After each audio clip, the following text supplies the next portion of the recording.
Hari Om. Good morning. Om Shri गणेशाय नमः। ओम श्री सरस्वत्यै नमः। ओम श्री गुरुभ्यो नमः। ओम समस्त जन कल्याणे निरतं करुणामयं नमामि चिन्मयं देवं सद्गुरुं ब्रह्म विद्वरं। सद्गुरुं ब्रह्म विद्वरम। मित्रों, आज हम 5 गुरुओं का साथ में चिंतन करेंगे। साथ में क्यों? क्योंकि ये हमारी 5 इंद्रियों से निगडित हैं और हमारे शरीर में 5 इंद्रियां एक साथ समन्वय से काम करती हैं, इसलिए इन गुरुओं का चिंतन हम साथ में करेंगे। 20वां गुरु है पतंग, जिसे शेरो शायरी में परवाना कहते हैं।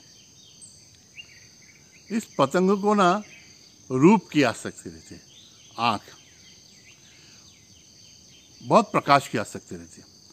तो जहाँ कहीं भी ज्योत दिखती है, ज्वाला दिखती है, मोमबत्ती दिखती है, प्रकाश दिखता है, बल्ब, बस उसकी ओर इतनी तेजी से आकृष्ट हो जाता है कि उस ज्वाला में, उस ऊष्मा में गिरकर जल जाता है।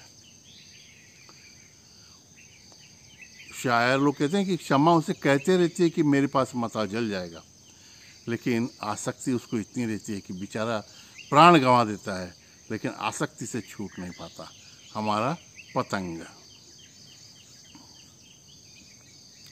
दूसरा है कुरंग, माने हिरन। हिरन को ना शब्द की आसक्ति रहती है, कान का कच्चा। हिरन तो इतनी तेजी से भागता रहता है कि उसको पकड़ना भी मुश्किल रहता है। लेकिन हमारे ये व्याध लोग जो रहते हैं ना, उनको हिरन की एक कमी पता रहती है। तो ऐसे सुना है कि वो लोग जंगल में बैठकर बहुत अच्छी तरह से वाद्य वगैरह बजाते हुए संगीत का माहौल क्रिएट करते हैं, और ये हिरन उस संगीत के संपर्क में आ जाता है तो एकदम स्तब्ध हो जाता है, संगीत सुनने लगता है, स्तब्ध हो जाता है तो पकड़ा जाता है। गया ये दूसरा भी कुरंग पकड़ा गया। अब तीसरा गुरु है मातंग, माने हाथी। ओए होए, क्या कितना बलिष्ठ रहता है, कोई इसे पकड़ सकेगा क्या? शक्ति से तो नहीं, युक्ति से। हमारे हाथी को ना त्वचा की आसक्ति रहती है, स्पर्श की आसक्ति। तो जंगल में क्या करते हैं, एक लकड़ी की, काठ की हथेली बनाते हैं, उसको एक पेड़ के नीचे रख देते हैं, उसके सामने एक बड़ा गड्ढा बनाते हैं और गड्ढे को पत्तियों से ढक देते हैं। मदमस्त हाथी जब आता है वहाँ पर, हथेली को देखता है और उसकी ओर इतनी तेजी से आकृष्ट हो जाता है कि कुछ सोचता ही नहीं है, भागता है उसकी ओर और गड्ढे में पड़ के गिर के पकड़ा जाता है। पतंग, कुरंग, मातंग और चौथा है भृंग। वो भृंगी कीड़ा लग, ये भृंग माने भ्रमर, भौरा। इसको ना गंध की आसक्ति रहती है, नाक की। तो सभी फूलों पर, बाग में, सब जगह घूमते घूमते, उड़ते उड़ते सुगंध की तलाश लेते रहता है। शाम के समय कमल के पुष्प पे पहुंचता है, अंदर जाता है और मस्त सुगंध लेते थे परागकणों का, उसमें पड़ा रहता है। अब शाम के समय तो कमल अपने आप बंद होने लगता है। ये भौरा देखता है कि कमल बंद हो रहा है, लेकिन बाहर निकलने की उसको कुछ इच्छा ही नहीं होती, इतना वो मकरंद से, सुगंध से इतना जुड़ जाता है। रात होने पर कमल बंद हो जाता है।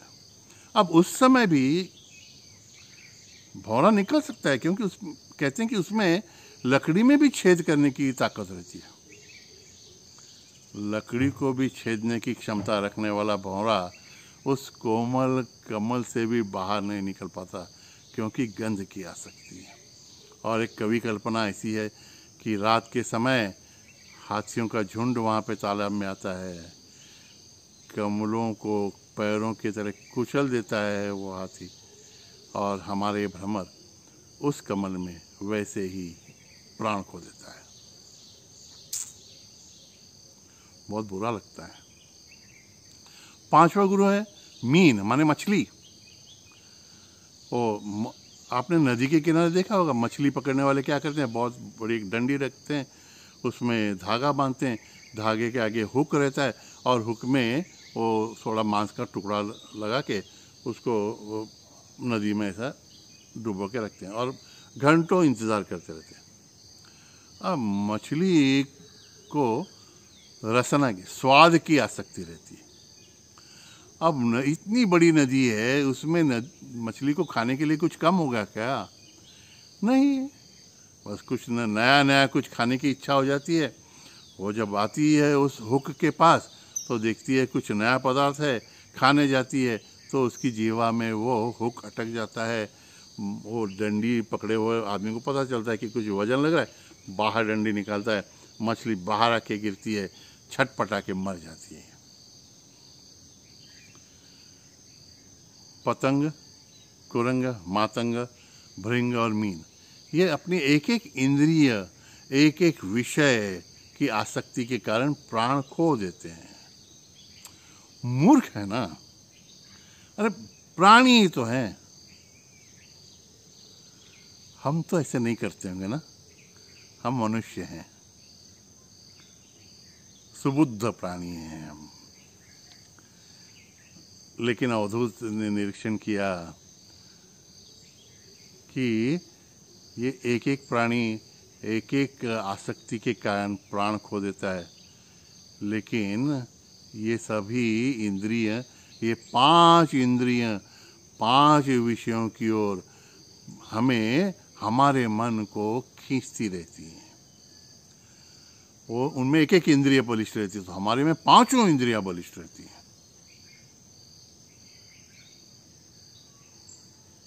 तो अवधूत हमें सलाह देते हैं कि इन विषयों की आसक्ति में मत पड़िए, साधना नहीं हो पाएगी और फिर प्राण भी तो गंवाए जा सकते हैं ऐसी आसक्ति के कारण।